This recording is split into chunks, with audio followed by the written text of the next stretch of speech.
When you are on fire, don't brag that you can pray for 4 hours. When you are on fire, don't brag the way your body is shaped when you are praying. That does not profit you. That is childishness. How many 40-year-old ministers or 50-year-old Christians do you see praying like this? It happens once in a while depending on where you have entered. Because every realm you enter in the spirit has an impact on you. There's a realm you enter, you start laughing. You can't control it no matter what you do. But you can't laugh every day you are praying. There's a realm you enter, you start crying. You can't control it. But you can't cry every day you are praying. There's a realm you enter, you start shouting like a madman. But you can't shout every day you are praying. There's a realm you enter, the intensity there will burn you so much that it will squeeze you. But you can't be squeezed every day you are praying. There's a realm you enter, you can't stand, you will run. But you can't be running every day you are praying. So when you find a mature believer, he doesn't hold the posture, he finds the realm. It's the realm that determines the operation. Young people won't like it because they enjoy what they are doing. You continue like that, after 10 years, you will know the difference. Hope you know we didn't appear here. There were people we prayed with and we saw the many caricature they did. Now they are coming to ask, how did you do it?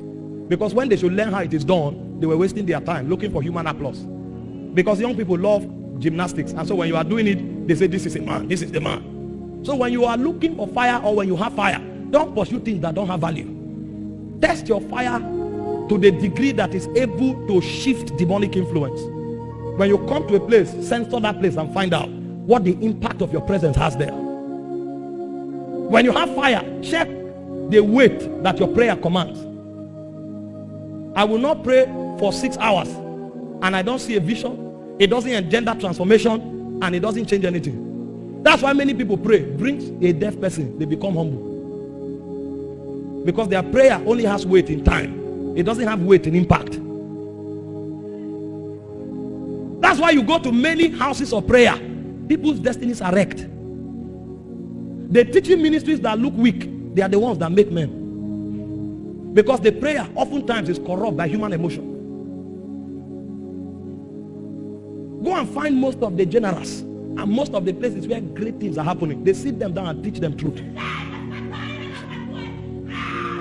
So whatever they are doing it from the place of understanding. I'm not against any of those things. I do. All of them happen to me. And they happen to the people I raise and train. Some of us are the greatest advocates of prayer.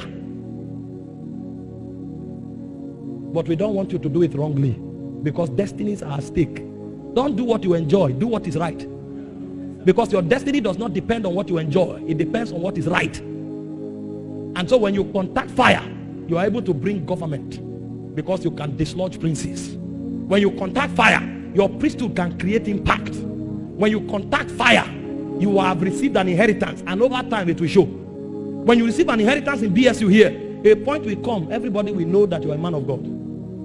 And for those of you who are not in ministry, it will affect your results, your academics.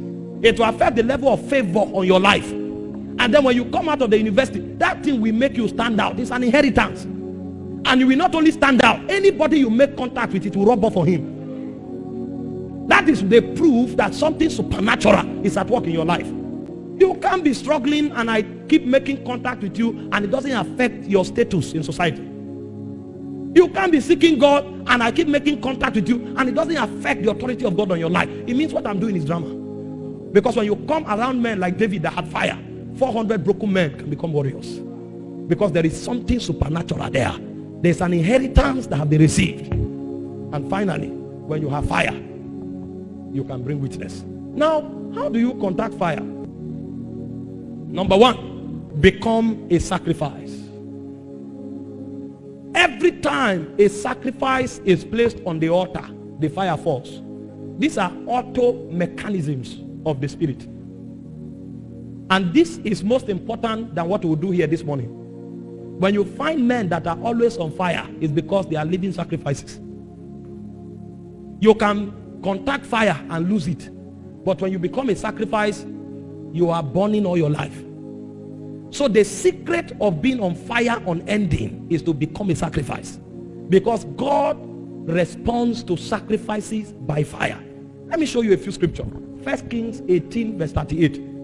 Everything that was happening, God was not moved until the sacrifice was placed on the altar. The moment Elijah placed the sacrifice on the altar, the Bible said the fire of God fell and consumed it. God responds to sacrifice, but God's response to sacrifice is in the similitude of fire.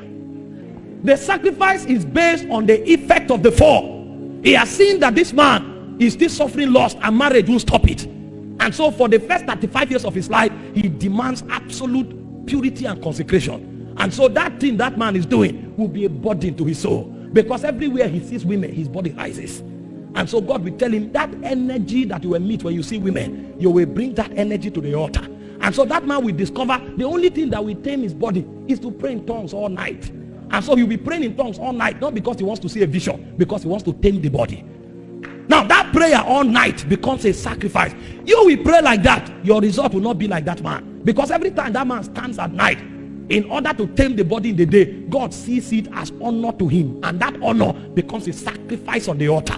There are some other persons that God notices that they are full of pride. And so God will tell them, you will never start a ministry.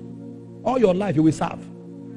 And then the person will be serving all his life. That is beautiful. But if you are a pioneer and you say, because this person is serving all my life, you will limit your potential. Because the sacrifice is predicated upon the wisdom of God, his sovereignty, and his diagnosis of the impact of the fall upon your soul. When you discover God's consecration demand on you and you start keeping it, the fire will now rest. So when we talk about sacrifice, we are not talking about tearing yourself with iron. We are not talking about stabbing yourself. When we talk about sacrifice, we are talking about dogged commitment to consecration. God can choose you by his sovereignty. You don't need to do anything. But they know for God to walk with you, you need to do everything. You will give everything it takes for God to walk with you. You don't need to do anything for God to choose you. God will decide to choose you. That's why Judas Iscariot did nothing but for you to remain with God. For God to walk with you and for God to rest upon you, you will do everything. And everything is called sacrifice. It's a consecration requirement. There are many persons that have great graces. For those of you who have been Christians for 10 years, you know some people that gave their hearts to Christ and began to prophesy from that day. You know some people that gave their hearts to Christ and began to pray for the sick, and the sick were healed. Where are they today? They didn't do anything for God to choose them, but they will do everything for God to keep them. The keeping of God is the fire of the Holy Spirit, and it resonates on consecration. There's a realm you enter where your revelation no longer counts. It is your sacrifice that counts. When you show up, they will not find out what you are saying. They will look at you. It's in the year that King Uzziah died, I saw the Lord. And when they saw the Lord, they didn't ask him about his gift. They didn't ask him about his doctrine. They looked upon him and they found out that the man was a man of unclean lips. And so because there was no sacrifice to tame his tongue, his authority as a prophet was about to be taken up. But because of mercy, his tongue was purged. Somebody will be purged tonight. And the way you will be purged is that those consecrations you violated 3 years ago, God will reenact it. There were some of you who came on campus here, God told you, until you walk out, you will never have a girlfriend. There are some of you, God told you, until you walk out, you will never tell anybody I love you. But all your friends in 200 level began to boast with boyfriends and girlfriends. They began to change ribbons. They began to fix eyelashes. And when they asked you, when you asked them, they said their boyfriends give them. You now started feeling lonely. That loneliness will be your sacrifice. And so when you feel lonely, you will present that loneliness to God.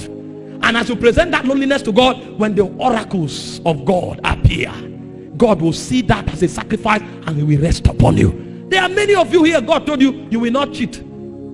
Because he doesn't need your certificate for your destiny. He needs your witness for your destiny. And so even though you have that carryover for 3 years, you enter the exam hall and suddenly you sat with a scholar. He looked at you stranded. He said, copy. You will look at the answer, but you also look at your destiny. Because the great one said, don't cheat. You will rather come back for an extra year.